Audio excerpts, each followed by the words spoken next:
Bismillahirrahmanirrahim. Assalamualaikum warahmatullahi wabarakatuh. Alhamdulillahi rabbil alamin.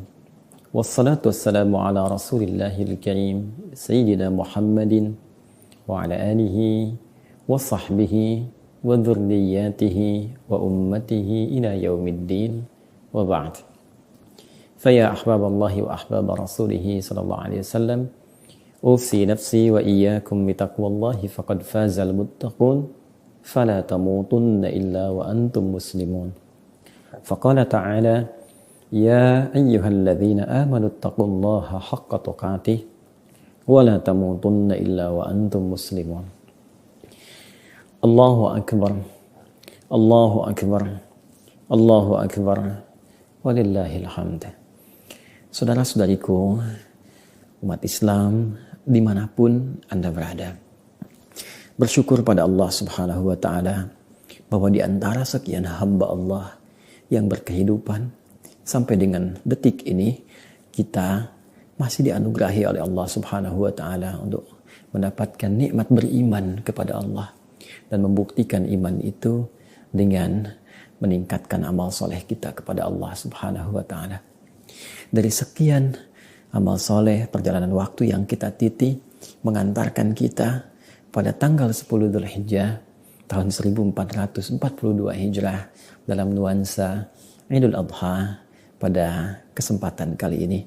Itu nikmat yang sangat besar, nikmat yang sangat kita syukuri, nikmat yang dibintakan oleh Allah Subhanahu wa Ta'ala, bahkan diperkuat oleh Rasulullah SAW untuk diekspresikan dengan meningkatkan syukur kita dalam bentuk takbir, memperbanyak takbir, walitukabbirullaha ala ma hadakum wa la'allakum tashkurun, agar engkau banyak bertakbir karena Allah banyak memberikan hidayah melalui hari raya itu, melalui peningkatan ibadah itu, dan supaya engkau juga meningkatkan syukurmu kepada Allah Subhanahu wa Ta'ala.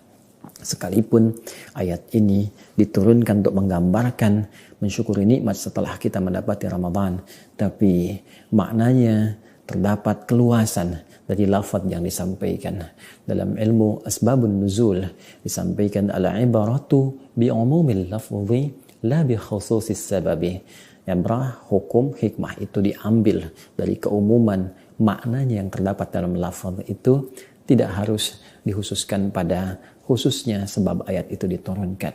Dan gambaran ayat ini memberikan kesan kepada kita bahwa banyaknya takbir yang kita kumandangkan karena Allah telah memberikan banyak hidayah, petunjuk-petunjuk yang menuntun kita untuk lebih baik dalam menjalani kehidupan, yang dengan itu kita bisa banyak bersyukur.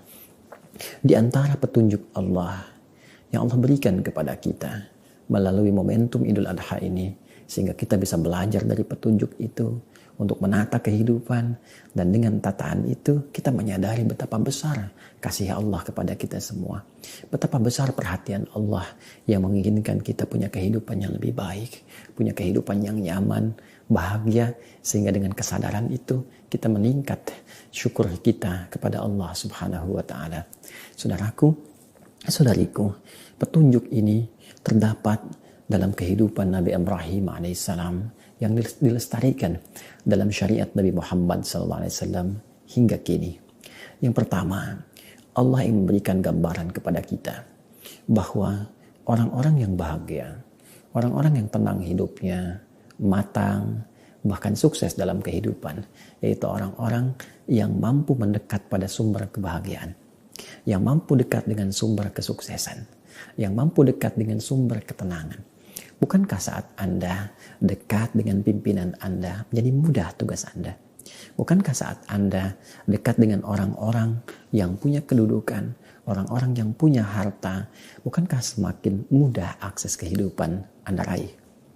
Dan bukankah kita mengikrarkan, mengakui secara tulus dengan hati kita, dengan akal kita, bahwa Allah penguasa segalanya, bahwa Allah sumber segalanya, Allah sumber kebahagiaan, Allah sumber rizki, Allah sumber pengetahuan, Allah sumber solusi. Maka siapapun yang dekat dengan Allah Subhanahu wa Ta'ala akan mudah mengakses segala kemudahan-kemudahan dan kebahagiaan yang sangat didambakan itu.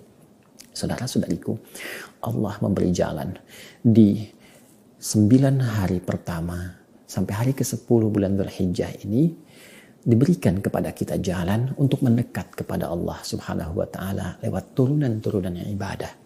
Pernah disampaikan melalui Nabi Ibrahim, dilestarikan melalui syariat Nabi Muhammad sallallahu alaihi wasallam.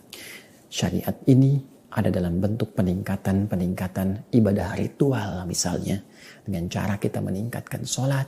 Bukankah Nabi sallallahu alaihi wasallam dalam salah satu hadis yang populer dan pernah sering saya sampaikan mengutarakan ma minal ayyam al-amalu salihu fiha ahabbu ila Allah min hadhil ayyamil ashri. Tidak ditemukan bentangan perjalanan hari dalam setahun saat amal soleh itu naik status istimewa menjadi dicintai oleh Allah Subhanahu wa taala dibandingkan dengan 10 hari pertama. 10 hari pertama ini dimaksudkan 10 hari pertama di bulan Dzulhijjah. Semua amalan naik status menjadi dicintai oleh Allah Subhanahu wa taala. Karena itu dianjurkan kita meningkatkan ibadah seperti salat, membaca, bertilawah Al-Qur'an, bersedekah, dan juga meninggalkan larangan-larangan Allah Subhanahu wa taala. Larangan untuk saling berselisih, larangan bergunjing, hoax, larangan segala bentuk yang tidak disukai oleh Allah Subhanahu wa taala. Ternyata semua bentuk itu pada puncaknya tujuan akhirnya adalah membangun kedekatan kita dengan Allah Subhanahu wa taala yang disimbolkan melalui ritual salat dan juga penyembelihan hewan itu. Ritual salat, penyembelihan hewan adalah gambaran syukur kita karena kita telah diberikan jalan oleh Allah untuk mendekat kepada Allah. Mendekat dalam bahasa Arab, dekat itu disebut dengan qarib. Inna nasrallahi qarib. Sungguh pertolongan Allah itu dekat. Kalau kita ingin rubah dalam bentuk superlatif yang menandakan kedekatan yang bertambah, semakin dekat, banyak kedekatannya, maka dalam ilmu sharaf rubah itu ke dalam formulasi fu'lan, kurban. Maka kita dengar istilah kurban yang bertambah kedekatannya dengan Allah Subhanahu wa taala. Saking banyak peningkatan kedekatannya. Karena itu orang-orang yang berhasil menunaikan ibadah di awal-awal bulan Dzulhijjah maka ditandai dengan penamaan kurban. Dia banyak mendekat kepada Allah, banyak peningkatan ibadahnya. Karena itu, gambaran dari kurban ini disimbolkan melalui ungkapan, melalui ibadah salat, juga dengan menyembelih hewan. Persis ketika Allah meminta Rasulullah untuk mengungkapkan kedekatannya dengan Allah yang saking dekatnya dianugerahi, dijamin kenikmatan yang banyak di surga, bahkan sebelum wafatnya dan kembali kepada Allah. Allah turunkan surah Al-Kautsar itu. Inna a'tainakal kautsar. Sungguh Muhammad sallallahu alaihi wasallam, kami telah jaminkan kepadamu kenikmatan yang banyak kelak di surga nanti. Fasalli, maka syukurilah kenikmatan yang telah kami jaminkan itu, surga yang telah kami tetapkan dengan meningkatkan salat, tunaikan salat, wanhar, dan sembelihlah hewan sebagai gambaran kedekatan dengan Allah Subhanahu wa taala dengan hewan yang telah ditentukan. Inna syani'aka huwal abtar. Sungguh orang-orang yang menentangmu, orang-orang yang tidak suka denganmu, tidak senang mengikuti syariatmu, maka terputus dari nilai-nilai kebaikan ini. Karena itu saudara-saudariku, alhamdulillah kita telah mencoba untuk berkurban. Kita ekspresikan dengan sholat 2 rakaat, kita ekspresikan dengan menyembelih hewan, itu sebagai langkah pijakan awal bahwa kita punya komitmen mulai detik ini untuk semakin dekat dengan Allah. Karena itu melalui tausiah Idul Adha ini, saya ingin mengajak diri saya dan kita semua untuk berevaluasi dan menunaikan, memaksimalkan komitmen kita yang kita bangun sejak hari ini. Yang kita dendangkan, kita kemukakan dengan banyaknya takbir yang kita sampaikan kepada Allah sebagai komitmen kita, semangat kita untuk terus mendekat kepada Allah. Dengan cara, mari kita terus tingkatkan kebaikan-kebaikan amal soleh yang mampu kita pupuk, baik ritual ataupun sosial. Mulai hari ini tingkatkan sholatnya, tingkatkan interaksi kita dengan Al-Quran, tingkatkan sedekah kita, tingkatkan semua amal baik yang penting dan bisa mampu kita lakukan. Berkata yang baik, amal soleh. Mendengar yang baik, amal soleh. Menatap yang baik, amal soleh. Pun meninggalkan segala yang dilarang, itu pun bagian paket dari amal soleh. Mulai hari ini, tinggalkan perselisihan. Mulai hari ini, tinggalkan kata-kata yang tidak pantas. Tinggalkan hoax, tinggalkan korupsi, tinggalkan pencurian, tinggalkan segala hal yang Allah tidak senangi dalam kehidupan. Maka itu akan mampu mendekatkan kita dengan Allah korban, dan dengan kedekatan itu, maka segala nikmat yang didambakan berpotensi akan kita raih dengan cepat. Nikmat kebahagiaan, ketenangan, dan kebaikan dalam berkehidupan.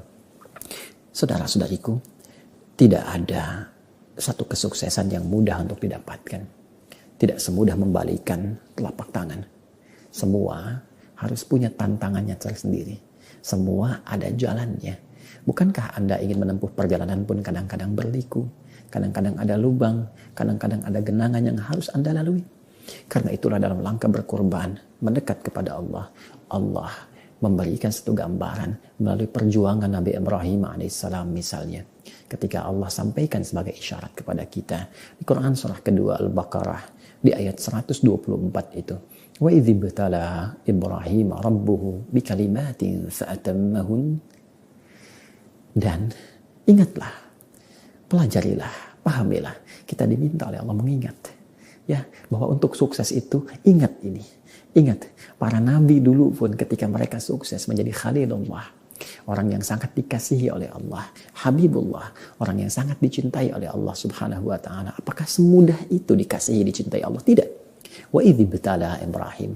Allah menguji Nabi Ibrahim alaihissalam yang bergelar Khalilullah itu, yang bergelar Abul Anbiya itu, bapaknya para nabi, yang sangat dikasihi oleh Allah Subhanahu wa taala, dicintai oleh Allah Subhanahu wa taala. Apakah mudah mendapati itu? Tidak. Kata Allah, kami uji. Kata Allah, diberikan ujian-ujian yang berliku. Terpisah dengan anak yang dikasihi.